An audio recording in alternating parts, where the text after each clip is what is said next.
I met a gypsy. My first Romaniacs. Romania is for like those that aren't kind of in the know of the sport. I would say by far the hardest race, kind of most gnarly race. The terrain, yeah, like it's 5 days of just the most mental fucking mountains you could ever imagine. Like the hills, I've never experienced the hills anywhere near as long as what they are there. I don't know how they make hills that just go on for so long. But anyway, my first year was when I was still kind of privateer, just winging it. I had a few good people helping us, don't get us wrong, but I was still just winging it on the bike at Bow and just totally like YOLOing it.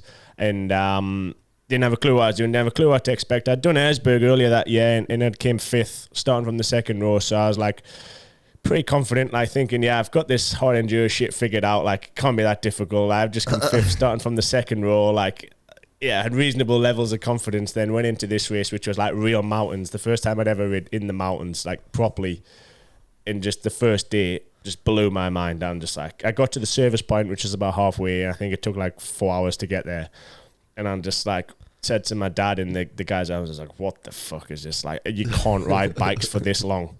And then anyway, that afternoon, I'd had a few crashes and I was riding a bit shitty, like kind of just survival mode.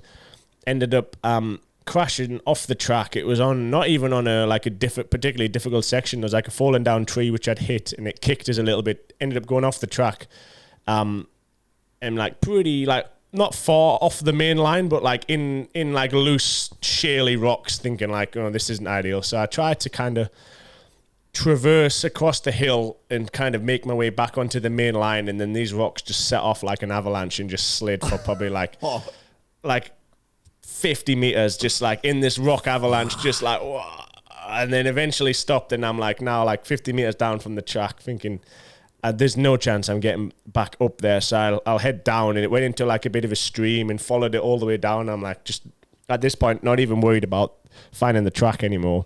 Just wanted like a road or some form of life.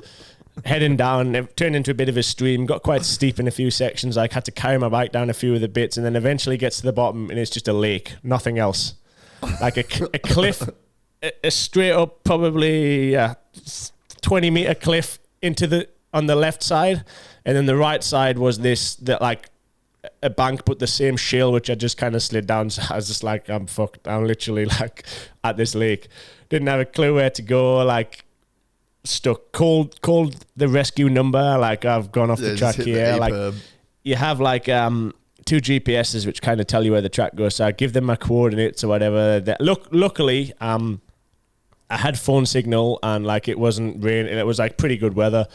So I was never like really in danger. But as like a young kid, like my first day kind of out there in the mountains, just like, what the fuck, I'm stuck. Eventually, like one of the guys, the organizers, had seen like where the rocks had slid, the rock avalanche had been, so he kind of knew where I was, and he left his bike there and walked down to me, and then he found us, and then my dad and my mechanic had set off from the nearest road, which was about 2 k's. They'd kind of like traversed across by the water line of the lake, and we all kind of met. This was about 6 hours later after I'd called for help.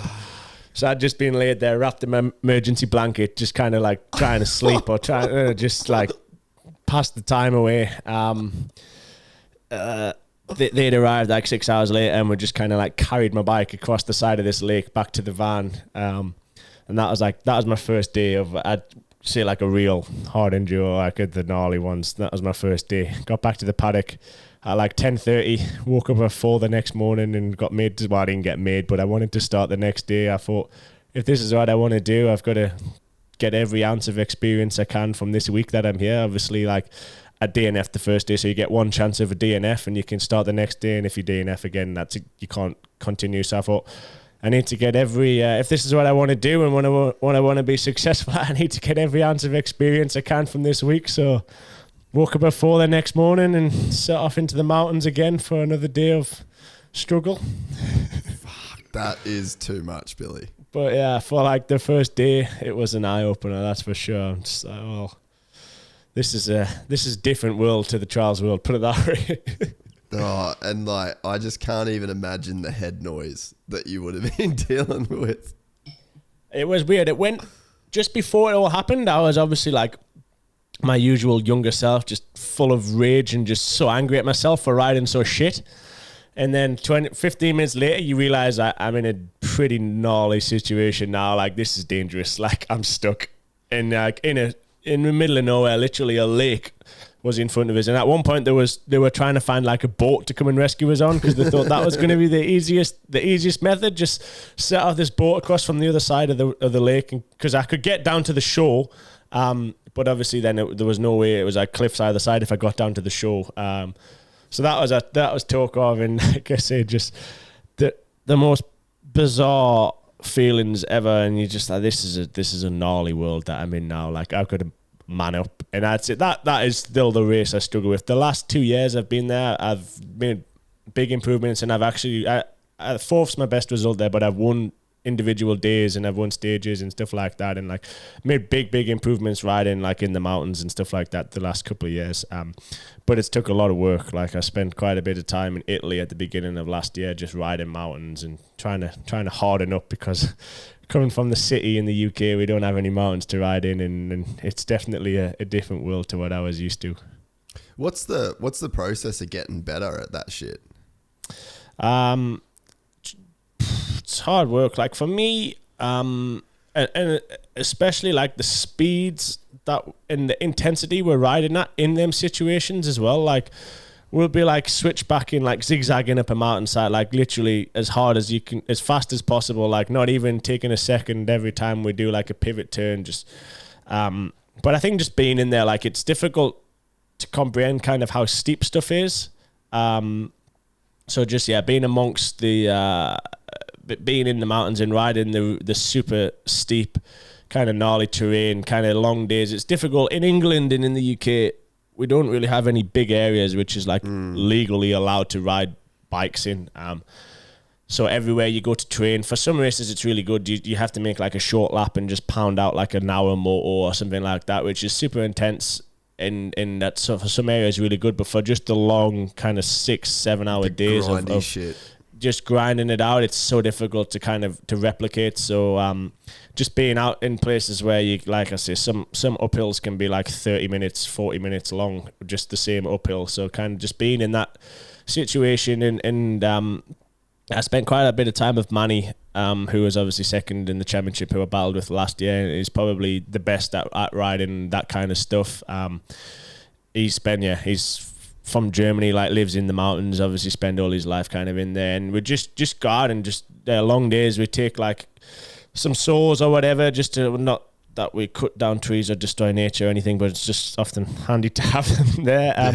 But yeah, just like I say, making new tracks, and just you spend quite a bit of time like walking up the hills and moving trees and like moving rocks to kind of make new passes and open stuff up, and yeah, like before you know it, you've spent kind of 8-9 hours in your gear, in your boots and your knee braces, between kind of riding and opening trails and moving rocks. And it's just, like I said, just the length of time, and just spending a lot of time grinding away, which for them kind of races is what you need to do. And like, I come back now and I did like a British Extreme Championship race yesterday, which was 2.5 hours, and it's like sometimes in like the big races, you do 2.5 hours and you haven't even reached a tank point or a checkpoint, or you haven't even seen anybody yet in the morning. You like set off at 6:30 and you get to 9, and it's the first time you've seen anybody else out on the track, or you've got to a checkpoint or whatever. It's like, it's crazy. It's difficult to prepare, or even like, there's not anything anyone could have told us that would have prepared me mentally for what them races, or even physically. Like, there's nothing anyone could have said that would have prepared us for what I was going to encounter at them races. It's just like so different to anything I'd ever experienced. But it kind of, from that first day, like where I was stuck in that whole first year, I was pretty shit and struggled so bad. Like the hills were just kind of destroying us. I really, like, it proper lit the fire to kind of figure it out and work out, because obviously like the shorter races, like your Esberg, stuff like that, where it's all kind of in a small area and just super technical stuff like that. I had that figured out from the beginning, but it was always the longer races, the gnarly grind's what I really wanted, what I struggled at and what I've had to work hard on. If you enjoyed this content, please like and subscribe. And to listen to the full 3-hour podcast, search Gypsy Tales in your favorite podcast platform or click the link in the description below. Gypsy Gang.